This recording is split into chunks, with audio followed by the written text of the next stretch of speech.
Hi, everyone, and welcome to the fall edition of the Best Ever You Show. We've been a podcast for over 15 years now, so we're going to kick off this season, our 15th season, with our beautiful guest, Ashu Khanna, and her website. I'm going to spell this for you. It's ASHUKHANNA.com. And Ashu is, I love her Happiness Chronicles, everybody, but she's a spiritual teacher. She's a coach in her own right. She posts daily messages on Twitter, and I met you on Twitter, and I just want to welcome you here. I'll give we can talk more about your bio and stuff like that, but I just want to give a warm welcome, big hug to Thank you you. from Thank all you of us. so much. Hugs Yeah. back to you. Lovely to meet you and Elizabeth. I mean, it's such a privilege and an honor. Thank you. Oh, I feel the same way. And we met on Twitter. I'm in Maine. You're in India, and so it's nighttime where you are. It's morning where I am, and here we are connecting.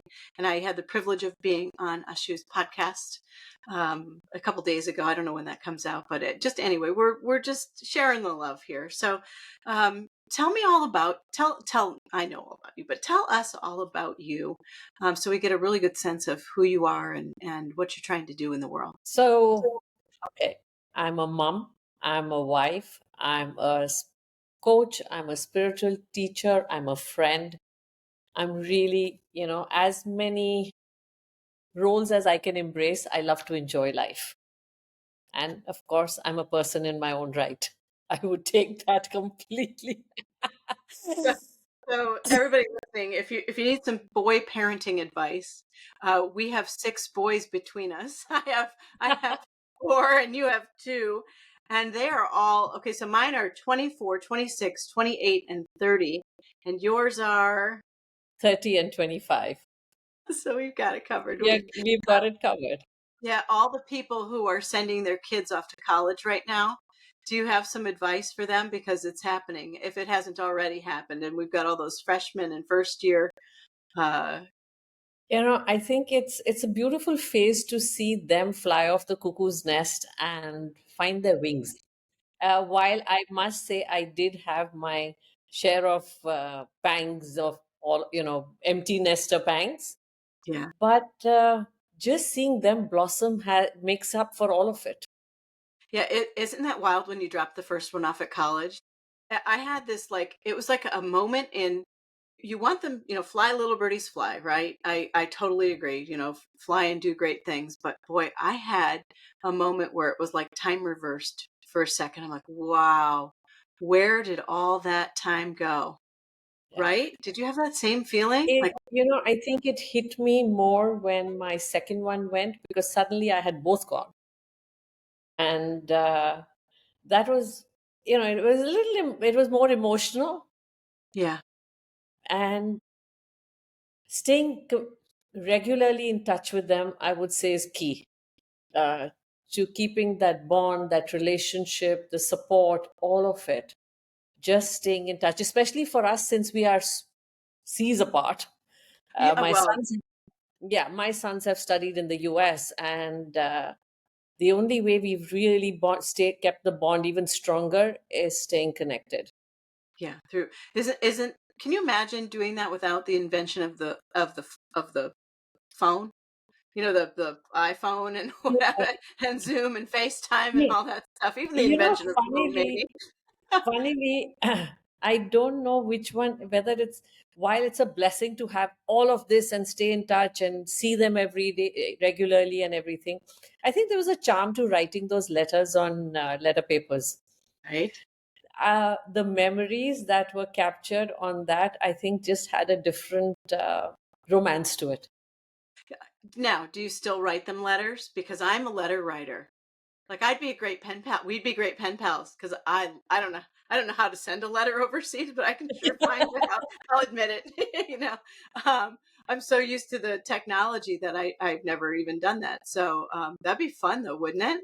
It would, but I don't write letters now as much as I used to, Oh, I I love must them. admit.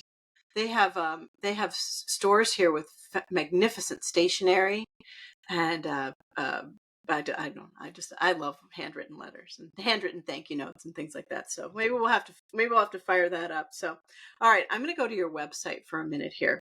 Um, you are all about happiness as a choice, leadership as an attitude. That's like right on the homepage of your website.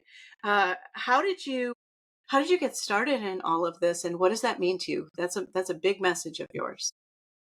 So I really, um, okay, I think the main thing about really me is that I'm really intuitive, Hmm. very, very intuitive. I am very much into self respect, is very important to me. And I think one of the things that I found as a gap when I lived in India and overseas, I've worked with both places. And I think one of the things I saw missing in corporate India or corporate world per se, was respect. Sometimes I think the leaning towards authority is sometimes so much that people lose sight, or now we talk about profit, purpose, people, all of that. But back then, 20 plus years ago, no, it was just so much of profit. People did not talk about purpose or managing teams, really. Technical training, oh absolutely, so you were treated like this little machine who had to deliver all the time. It's all about execution.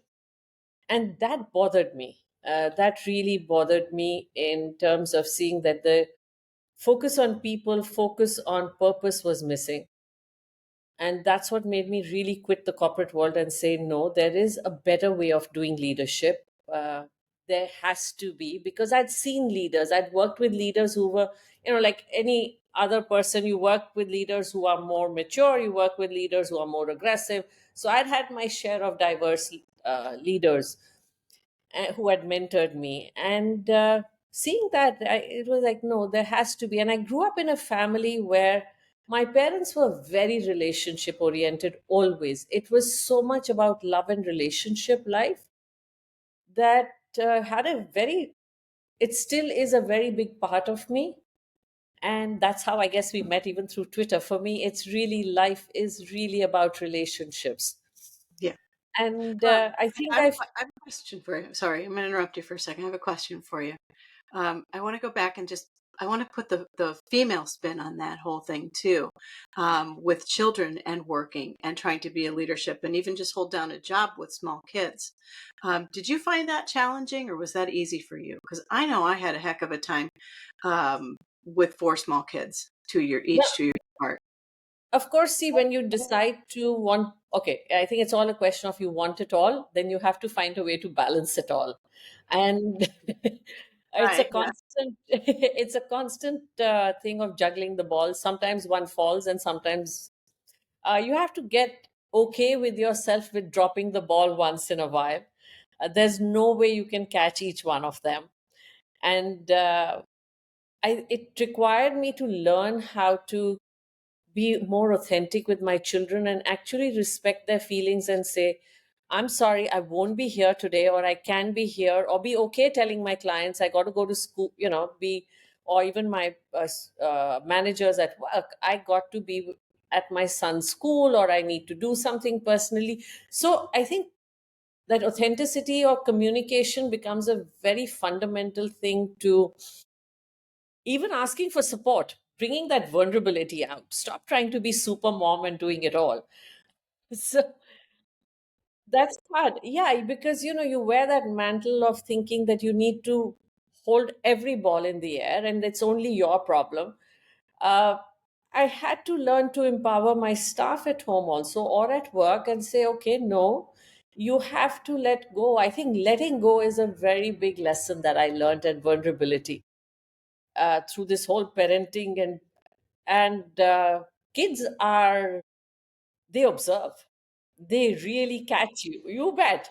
uh, uh, so while they are your biggest fans, they are even your quickest critics. They will catch you if you slip. So there's no point pretending, there is really no point pretending, and being more humble about it and saying, yeah, okay, Yeah. I So did goofed. you have Yeah, exactly. Yeah. Did you have a moment that you can share with us where you shifted from the corporate culture and career and so forth to the path you're on now? Was there a moment where you're like, okay, that's it, I'm done, or was it more gradual? So okay, it was more gradual, but I think there was a very defining moment in my life when I got stung by 100 bees, Elizabeth, in Singapore. Yeah, so that was a, Oh, yeah, that's a that's so a I'm huge one.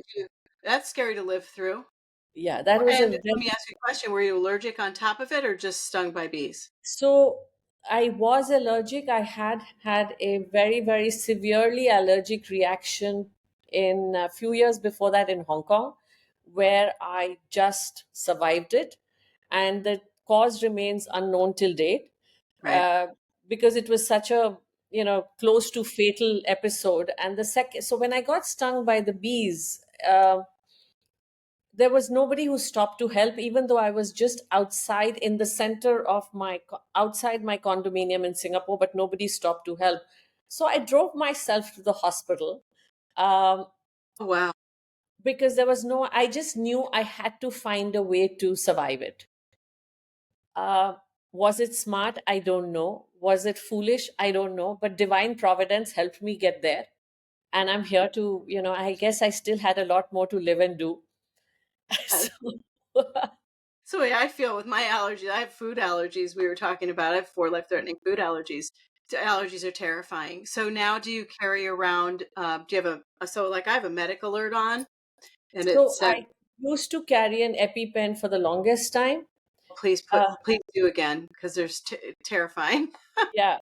So I've been, I think, quite blessed in terms of have, but that was a big wake up call to saying, if the universe has given me two near death experiences, it's time for me to question my own existence. What am I up to? And that was a very existential moment where where I started looking at what am I doing with myself, and the biggest realization that came was that I'd suppressed my feelings. I had suppressed my feelings. I'd gotten into the homemaker mode so much that somewhere I had stopped valuing myself.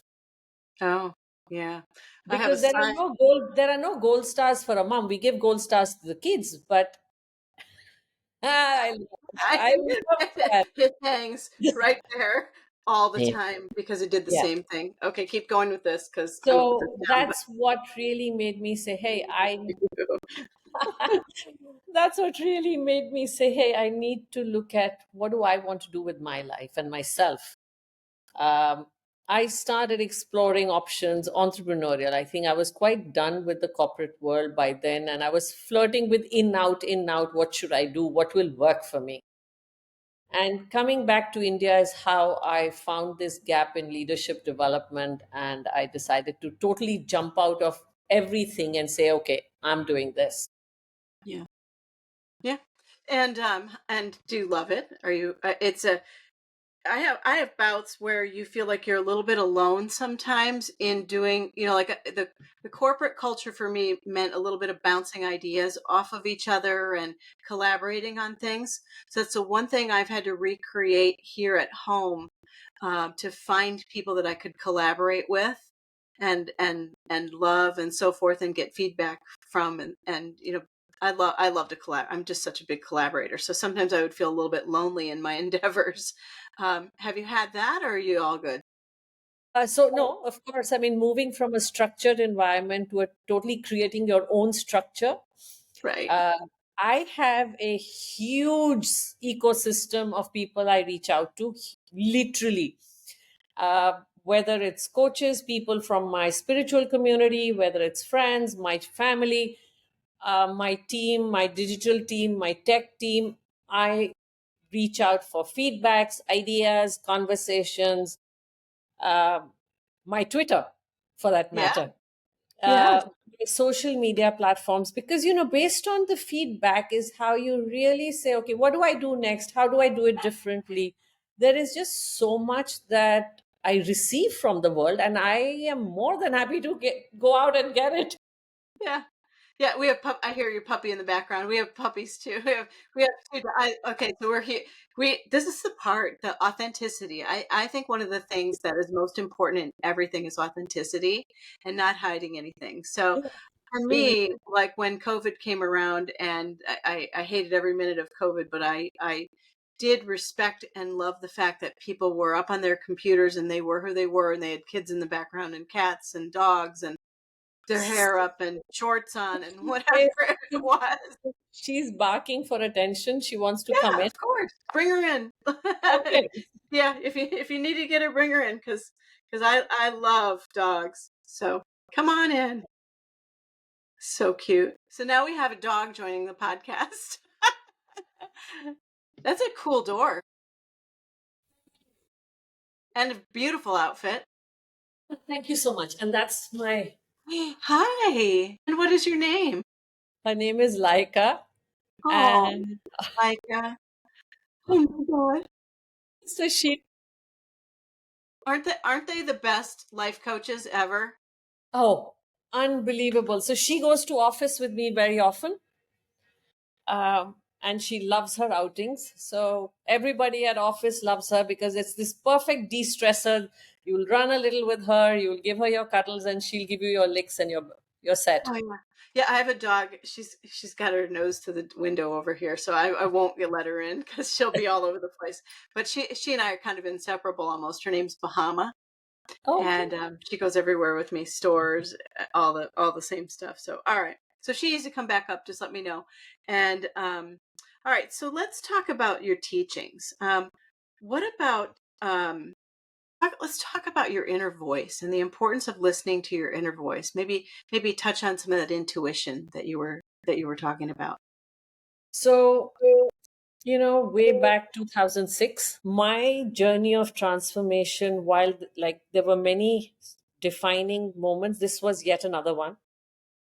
When I decided to do leadership development, I went to Henley on Thames and I met my coach there. I went for just a course trying to figure out how do I do it, what do I do next. And she observed me through the week. And I was yo yoing between being very friendly and being very judgmental and aggressive. Someone who really, as if needed to capture attention.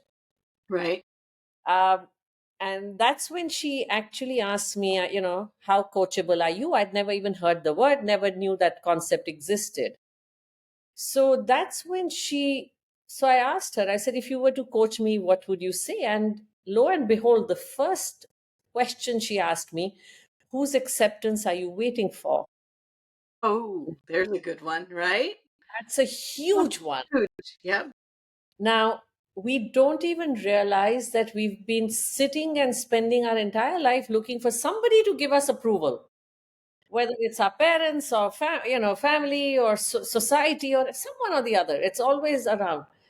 And I just had a complete meltdown moment because I looked at her and I just said, everyone. Right.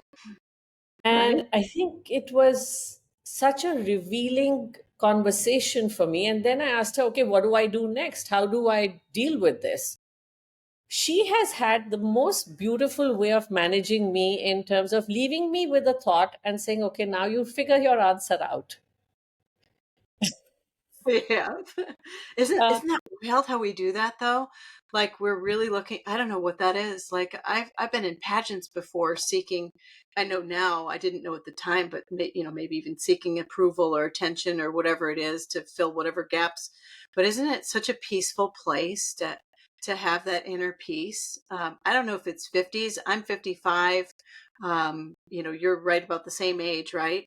And have you found that aging has any component to the wisdom associated with this, or does it make it worse or better? Or sometimes, in some ways, you feel a little worse, and you can have a heck of a conversation with yourself. But I think, yeah, I wouldn't say it's necessarily aging. Of course, with age, you collect a lot more experiences.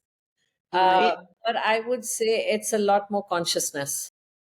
okay, And yeah. that's what Lynn, my coach, sparked in me is this awareness of how do I find my answers? And I figured the inner voice has all the answers.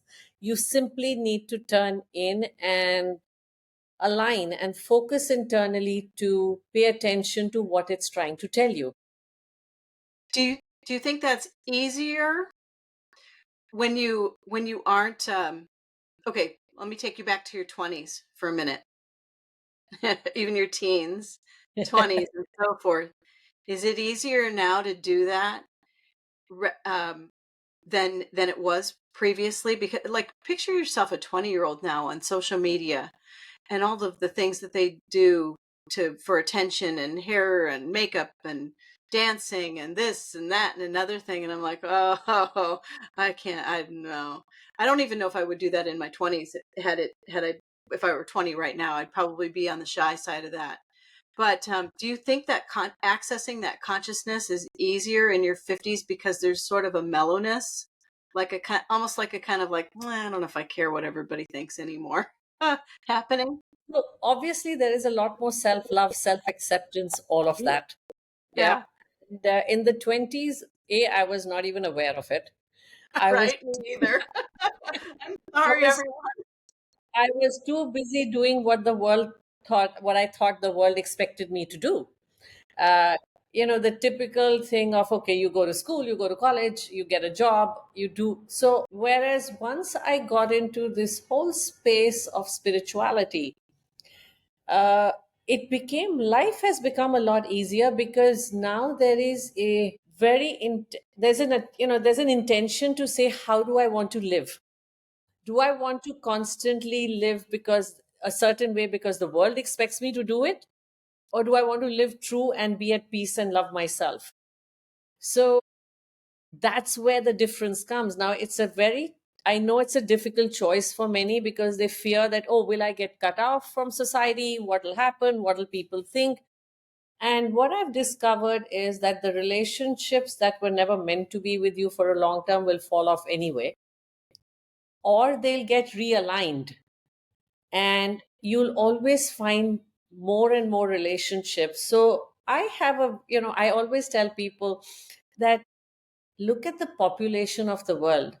You cannot say you're alone in this world. You just have to reach out. And I think the best thing social media has done, in a way, while it may have, we look at the negative side of the noise of it, it's given access to so many communities. And it's up to us whether we want to build a relationship, an authentic relationship through it, or do we just want to look at the likes and the followers and get bent out of shape with that. So it's a very personal mindset you have to cultivate, as to what do I really want there. How did we find each other on Twitter? It's been the I don't most beautiful. I don't know either. It's just like, and there you are, kind of thing. And I love taking social media into real life and connecting, like you're saying. It makes it so much like it makes dive in my day. deeper. You Yeah, it makes reached my day. Oh, sorry. Go you ahead. sorry, we are in a common group, and I think you reached out to me, right, to write for your magazine, Best Ever Yeah. You. Yep. Yep. I think that. You And that's where saw your whole website. I saw the work you're doing, and the resonance was so strong that I think the relationship just moved from there. Yeah. When I wake up in the morning and I see a tweet from you, and I'm tagged in it, I'm like, I don't have to worry for the whole rest of the day. Like you feel included, and a bit of wisdom, happiness, joy, everything right off the bat. It's beautiful, and I'm so grateful for that, because it just, I love that group. Whatever, we're in a group, and there's not a lot of people in it. There's maybe like 5 or 6 people in it, and it's a Yeah, lovely group. it's a group that And is really full of wisdom, joy, yeah, and I think so many stories to share. I love it. yeah, and there was somebody yesterday. Hang on, I think you had her on your podcast, Isabella, and I do not know how to say her last name. Neither do I. But she was on there, and I'm like, let's feature you too. Come on. So adorable, and just, I mean, it's just lovely. Like today, 3 hours ago, one of your tweets was, growth is silent like trees. We change without noise. And so every morning you put something out like this, and then once that goes out, everybody comments, says a little bit of wisdom, supports each other, says thank you for brightening my day. And it's really lovely, and people add their own quotes and so forth. So I hope people follow us Yeah, with thank what you. you through you. Yeah, no, it's beautiful. let me go back to I have notes, guys. So yeah, I have little notes just to remind myself of some of the things I want to talk to you about, so we don't go kind of all over the place. But I think would really like to talk to you about your books and then your master class, so that people really get a good sense of how they can go buy your books. I don't think people are aware that, Amazon reaches globally. Well, we know, I mean, people know Amazon reaches globally, but in a book sense, Amazon reaches globally. So you can publish, I can buy your books, you can buy mine, and so forth, and they arrive just like normal whatever country they're published in, and it's pretty lovely like that. So do you want to tell everybody about your books? So, you know, the way you've written Percolate and Success Guidebook and Change Guidebook, I would say pretty much what happened for me was as I was transforming, uh, I had a complete desire to pen down the insights. There was just so much excitement to experience the change by living in alignment with the inner voice that I kept penning them down. And little by little, my first book emerged, which is I Am Freedom, because I was seeking freedom from really all the perceptions. Like we talked about, what does the world have to, should we listen to the world or should we listen to ourselves? My next book emerged after that, which is I Am Abundance, recognizing that I got so attached to so many concepts and perspectives.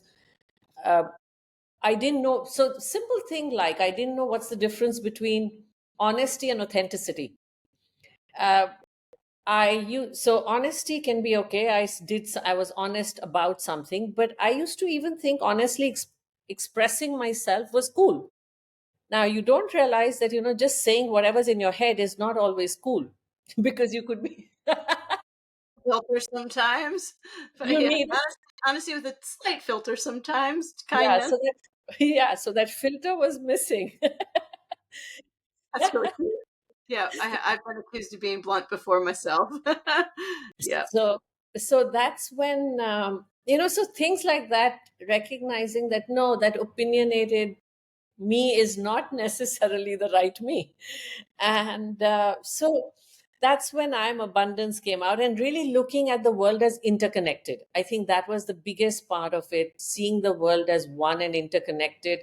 And the whole concept of aloneness got addressed there. uh, then came my next one, which is my favorite book, I Am Love, my poetry book. So I think the magic about that book was that each poem was written in less than a minute. While all my books are revealed wisdom, uh, this one I would say was the highest spontaneity that I could have ever experienced. And I never saw myself as an author or a poet, but I just had poetry pouring out. I love it. And the book takes the whole sequence of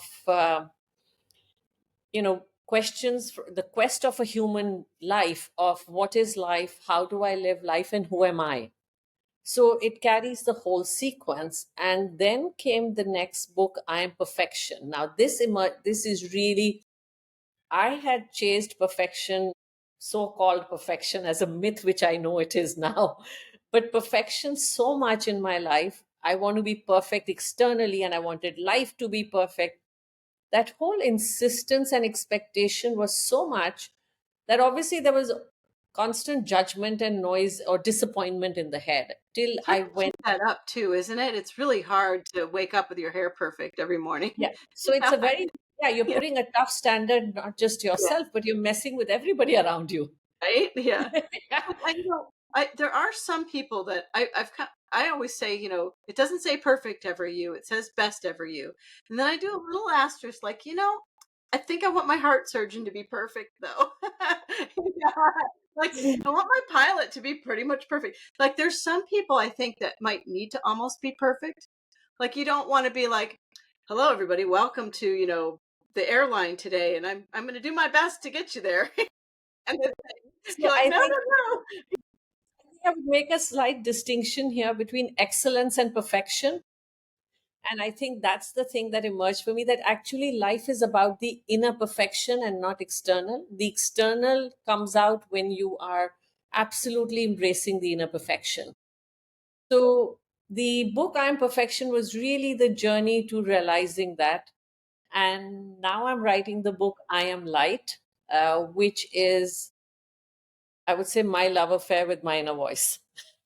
Yeah, yeah, it's beautiful. Yeah, I we have a lot of the same things, like we've said before, like a lot of the same things. The journey's a little bit of the same, with just toning it down a little bit, but toning it down, but tuning it in is kind of what I say. Like toned down, but really super tuned in. I think I think I probably will always struggle with listening. My listening skills could be always improved. I think kind of maybe everybody's listening skills could always be improved. I find myself to be talk, talk, talk, talk, talk. And it's like, and so I always work on that. Um, and just, and really try to, observe. I think observe is a good one. So tone down, observing, and so forth. Are you doing that too? It's an everyday practice Yeah. because there is no end to this practice. Yeah. No, I agree with you. All right. Let's tell everybody about your master class, because there's a master class in happiness, I hear. Yes, thank you for that. So that is going to be coming out sometime shortly. Uh, I think as I went through this journey, I realized ultimately we all look for happiness in the world, happiness, joy, peace, uh, because that is our inherent state of being. That's our core essence. And the masterclass takes a full journey. That's been the highest miracle that I've experienced so far, amongst many others. But I think the framework of the masterclass that got revealed to me during COVID, Mm-hmm. it gives you the essence of the Bhagavad Gita. That So has say it been again. the Bhagavad Gita has Mm-hmm. been the guiding light in terms of the wisdom for me. And essentially, the way it works is that all of us use our four faculties all the time, which is our sensory perceptions, our thoughts, our emotions, and our energy. And so there are the four yogas that go with it. And when you anchor them inside or use each of them in alignment with the inner voice or the inner self, you are actually able to anchor each one and live a far more aligned life, or a life of alignment is a life of yoga or union. And therefore, when you live in alignment, and whether you're using your senses, your energy, your emotions, your thoughts, everything is in alignment, you are able to actually become one, or in dissolve the mind to become actually an embodiment of consciousness. Yeah. Okay, we're And going to give some practical. I'm going to give a practical example of that, because I love all the teaching, but I want people to like hear, how do I actually use that in my daily life? So, that inner voice that talks to you and says, I shouldn't do that, or that's not right, or you even might even feel it, but you ignore it. I think that is, let's talk together so we can teach people a little bit, because I really believe, you and I are like heart, truths, energy. That's the change guidebook. Make everything align. Heart, truths, energy, authentic you. Pay attention to the voice. Pay attention to the gut. Pay attention to what you're thinking, and so forth. When you ignore that, when you ignore that, or don't have your value with you, you're not listening to yourself, you're listening to other people with what they think you should do, and so forth. How does that affect us, and what do we do about that? so I would really say, in very practical terms, I Yeah. think the biggest thing that happens is you get angry, you get anxious, you get stressed, you face burnout, um, you feel incomplete, you start comparing, you're jealous, you're envious, there's just this whole thing of something's not right. Yeah. Oops. See, no, Sorry. don't. Just Sorry. bring it. I love it. Oh. I love what you did, though. Something wasn't right and you didn't ignore it. So sorry. It's Uh, all good. no, so she is my protector of sorts. So anybody Oh, comes yeah. near the door, she had to bark. Yeah. Yeah, no, but that just happened for a reason, I swear, because that's what we're talking about. Exactly. In dog terms, that's exactly it. It's like don't ignore it, right? Don't ignore the signs. You don't ignore that your body doesn't feel okay. Right. You Something feel, just doesn't yeah, feel you right, feel right? out of whack. You Yeah. really feel out of whack. And the thing is, you know it, but you don't necessarily know how to trust it or what to Oh, do with thank it. you. Right? Or you don't know what to do with it. So I think that was what was happening with me. I knew something was not right. I didn't know what to do with it. So that feeling of helplessness, uh, the feeling of blaming the world for all your problems, that's why I call it a choice. That whole feeling of what should I do? Who should I listen to? Yeah.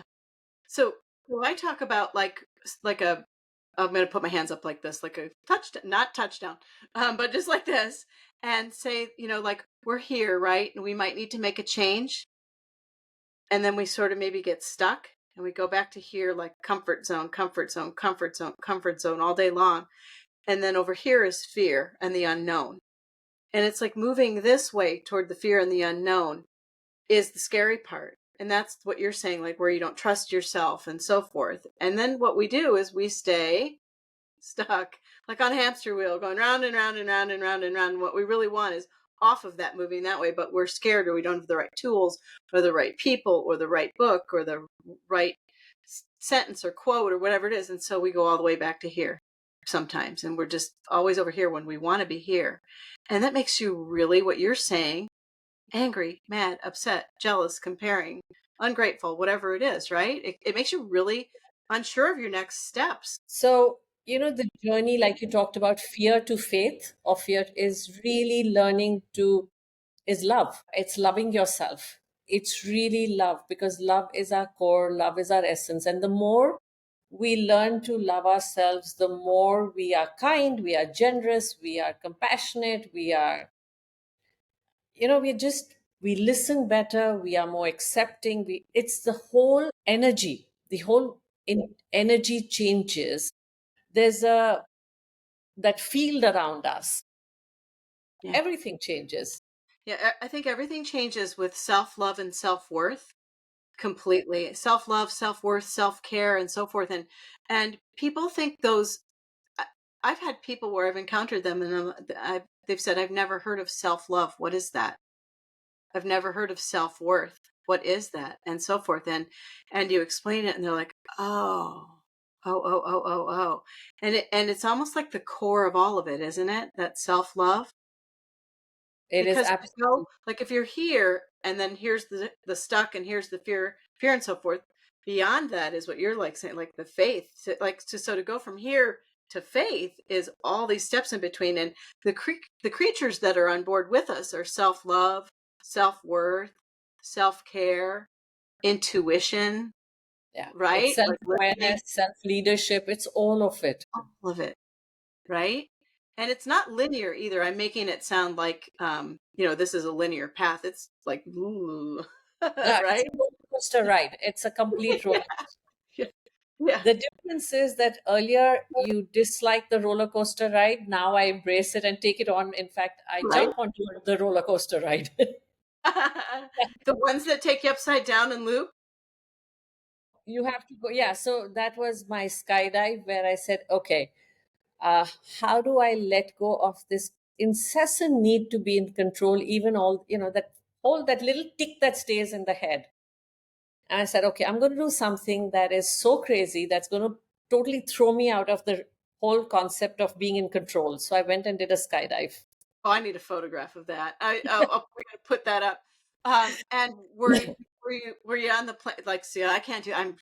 No. That's a no for me. No matter what, I'd pretty much rather do anything else but that. And like, even if they shoved me out the airplane, I would be like, no. um, did you have to get shoved out, or were you like, okay, I'm gonna jump?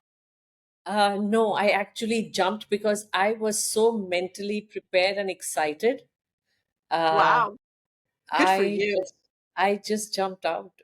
I think I was so ready for it. Yeah. And so when you do something like that, Do you feel a need to have a layup and do something else like that? Like, are you climbing mountains or running marathons or doing things like that? Or was that it for you and you're pretty good? Are you like No, are no, you a I daredevil? so I challenge my comfort zone all the time. Love it. Whether it is a polar plunge in the Antarctica, or whether it is an ice dip in the Arctic Ocean, or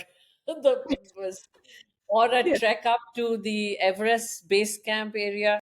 I love to challenge my boundaries because for me, life is really, I think, about embracing that unknown. It's constantly and seeing, okay, what, and nature is my go to, it's my Fine. home. Yeah. Yeah. So anything that takes me closer to nature.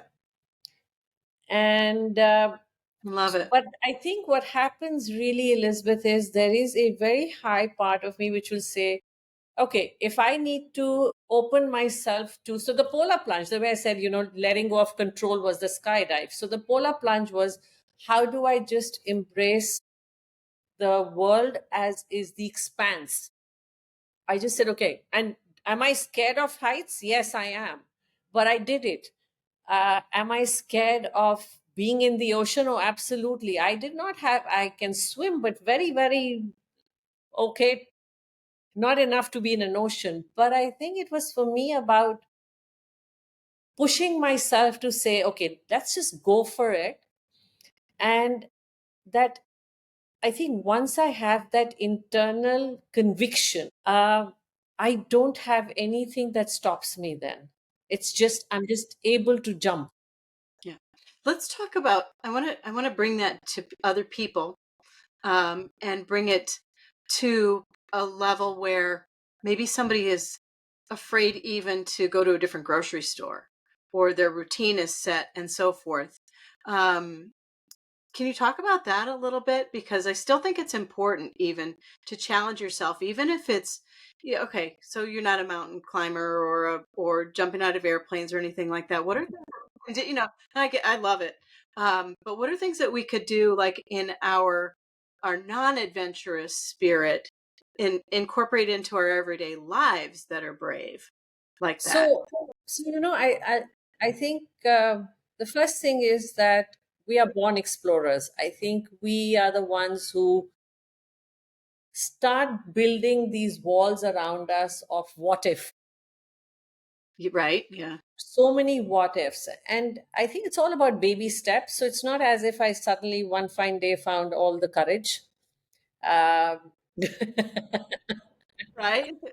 Yeah. it's been baby steps. It's been little steps of saying, okay, let's try something new today. It could be just cooking a new dish at home. It could be going and meeting somebody new outside. It could be doing something new on social media. It could be really anything, Right? Just a anything little bit of small. change. Yeah. Uh, it could even be a new type of conversation, even with my family. Anything that will say, okay, I'm trying something new. Uh, or even learning something, because today we have access to so many courses. So just pick up something that will challenge your or spark your curiosity again, Yeah. that So learner in you. I love it. Yeah. I've got a story to add. So tomorrow's going to be a big day for me. When I was a kid, I was a gymnast from age like pretty much when I was born to about age 28. I was a gymnast, a Okay. competitive gymnast in the state of Iowa. And I've had my children and my businesses and all these things. And we have a neighbor girl across the street who said, would you come? I know, we were talking about gymnastics. And I'm like, oh, all right. She said, would you come to my gymnastics lesson with me and my mom? And I'm like, just watch me and see if I'm good and what I can improve and so forth. So I went to the main academy of gymnastics and sat there for an hour and a half and watched Taya do her gymnastics. And the whole time I'm like feeling like a little kid. Ah, But so with a coach hat on, like I'm like, oh, I can see they need to point their toes or their handstands not correct or whatever, and I'm like, oh, and so I was working with Taya and everything, and she goes, and her mom said, you need to coach here, and so I let it sit for a wonderful while. is that? Oh, Yeah, wait wonderful. a minute, it gets So better. Yeah, yeah, So I'll Go. give a real life story here. I Yeah. used to be very, very camera conscious, Oh, yeah. hugely. And that's something which I think for public speaking or coming in front of a camera is one of the highest fears. Right. And each time I would record something, I would be stiff, I would be miserable. And so what I decided was, okay, if I really want to get out there in the world, I went and joined theater group. I joined a theater course. I was one of the oldest ones. All the students there were under Right. 30. Yeah. Uh, but and they make you do so many things that are out of your comfort zone, but it really set me up for the camera. I love it. Yeah, I absolutely love it, and I think that's the point here is, at whatever age you are, um, to go for it. And so I'm going to do something tomorrow. I am going for a meeting to join the Maine Academy of Gymnastics to be a coach tomorrow. It's, Right? And I am so scared. I am so scared, but I'm so brave. And the same, I'm on walks with my husband. Like, why didn't I do this like 30 years ago? I know gymnast. It's like whatever, So I beat myself up a little bit. I'm like, just and I'm so ahead of myself, like in fear. Like, what if? What if? What if? I'm like, calm down. Calm down. Did you do that with your theater group? Like, what if they don't like me? What if I make a fool of myself? What if I? oh, all the Oh, time, all the right? time. Yeah. Every day, every class was difficult because there were some who were natural at it. But I think I had such a blast, uh, just trying insane things. Uh, but I think the biggest realization I had was that I'm definitely not cut out to be an actor. That's funny. Yeah, that's bizarre when you get in front of a group of people and they're like, act like you're crying. I'm like, Yeah. whatever. Yeah, So, yeah, yeah. yeah. Yeah, no, I get it. So tomorrow I'm job shadowing one of the coaches to learn, and I think that's one of the most important things is to be coachable. Like, make yourself. You might know things that they don't know or have miles, of years or whatever it is, but I'm going in with a baseline of like, I know nothing. Teach me, kind of thing. And I'm so excited. It took me a while to kind of figure that out. I'm like, okay, I'm not going to go in and like coach the gymnastics team. I'm going to go in and I'm going to coach the preschoolers and get a feel for this and learn this and be coachable and learn how to coach people and all of these things. And did you feel that way in theater group too? I know we got to go pretty soon here too, where you're like, okay, coach me, I'm open to No, this. no, no, no, no. I'm good. So I think every time I take on a course, so I did, for instance, another course I did was digital marketing and strategy. Yeah. Because I was not the most adept at technology or embracing social media. And it was uncomfortable because, again, what I've seen is the courses I've done have all these youngsters there, the youth there who are 20, 30 years younger than me. Right. And here I am learning at this stage of life. But I think the fact, like you said, when I go in there completely being okay with not knowing anything and asking all the questions, the silly questions, the whatever type of questions, and making a buddy out of somebody and saying, "Hey, can you help me?" Yeah. You find your way. Yeah. No, I agree. I love it. Thank you for sharing all of that too, and thank you for letting me share a little bit on me interviewing you. But I thought that would be nice for people because we're in our 50s and we're writing books and we're doing new things and we're taking classes, and I think it's a great example because it used to be like, well, you're 40, kind of thing, and it's not that way anymore, and I love it. So hopefully we'll inspire. What my hope here is that we inspire even just one person, our age or not, to go on that journey of self-love, self-worth, remembering their value and bravery. So much bravery. So all right, I know we got to go, and I hope you come back, by the way. um, and please do, and we'll cover the rest of the questions I have for you. But if you could leave our audience with one powerful reminder or invitation for their own journey of self-discovery, what would it be? Know that your inner self is always it's your playbook to happiness. All right. Will you share your websites one more time? It's Or website. Thank you for that. It's www.ashukhanna.com, ASHUKHANNA.com. And I'm on all social media with I am Ashu Khanna. Yeah, and I'm not done yet. What's your favorite I have a couple more questions for you. What's your favorite platform to be on? Like, where do you feel most like people engage you and you're comfortable on there? Twitter, Twitter. Okay. undoubtedly. Undoubtedly. And we already learned that you're probably maybe your favorite book that you have written. It's hard though, because they're like all babies, is I Am Loved, which is your poetry book, right? Yeah.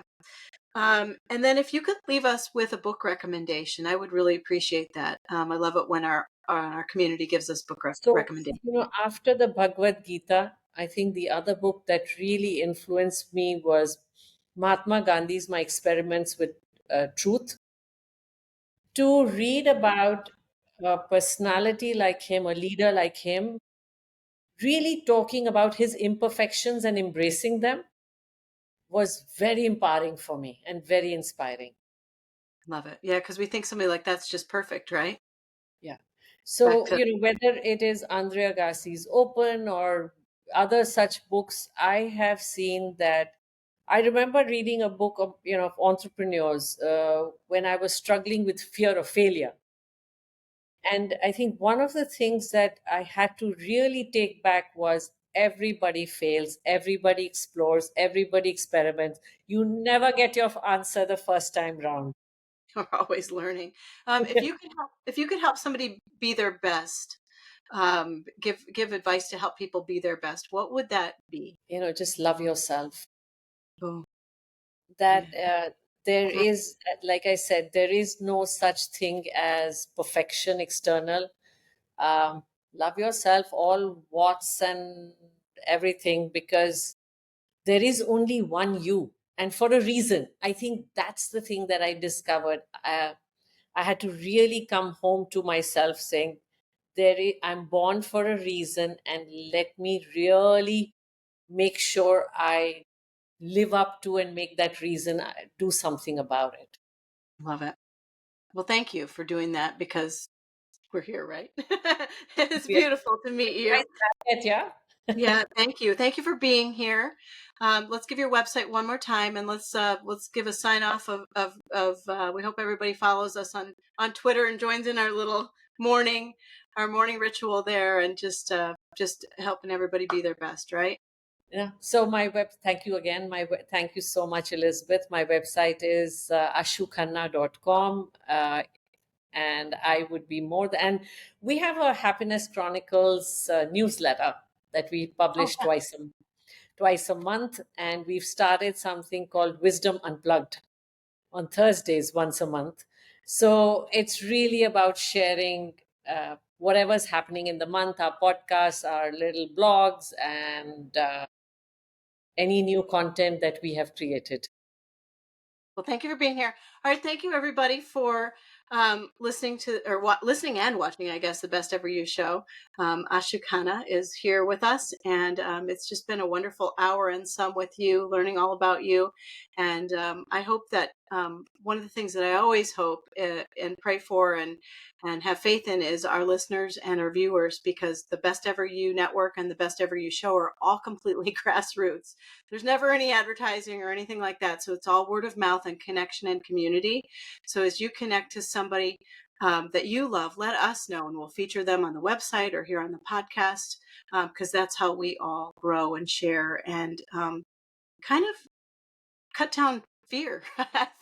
I think the more community we have and the more we have people supporting us, the less fear we have, and that allows us to pretty much, I think the possibilities become infinite at that point.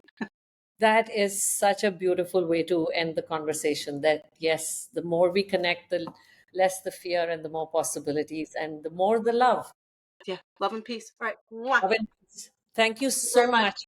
Thank Thank you. All right, bye everybody. Take care.